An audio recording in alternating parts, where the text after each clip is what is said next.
মদিনায় একজন গরিব মানুষ ছিল, কাপড়টা ছিল সেরা। কোন দিন স্যান্ডেল পরেছে মনে নাই।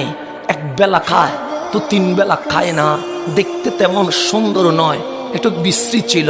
তো ভিক্ষুক মানুষ সবার সাথে বসে না, কোনায় গিয়ে বসে।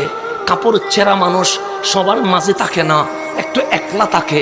কেন? কাপড় ছেঁড়া থাকলে সংকোচবোধ মনে হয়, পায়ে জুতো না থাকলে বিয়েতে গেলে সে এক কোনায় বসে থাকে, কারো সাথে বসে না।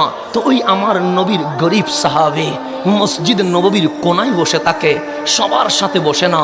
একদিন কামলিওয়ালা মসজিদ নববীতে এসে গেছেন, তাকরীর শুরু হয়ে গেছে।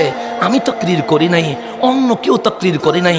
পৃথিবীর সর্বশ্রেষ্ঠ মডেল, জিনার কোনো মেসাল নাই, ওই রহমতুল্লিল আলামিন আজকে কোরআনের তাফসীর করছে।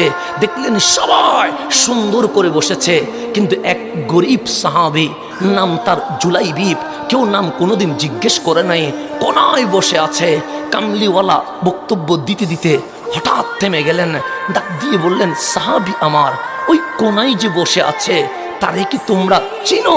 আতারিফুহু, তোমরা কি ওকে চিনো? তখন সাহাবায়ে কেরাম বলে, লা, নবীর জীবনে কখনো নাম জিজ্ঞেস করি নাই।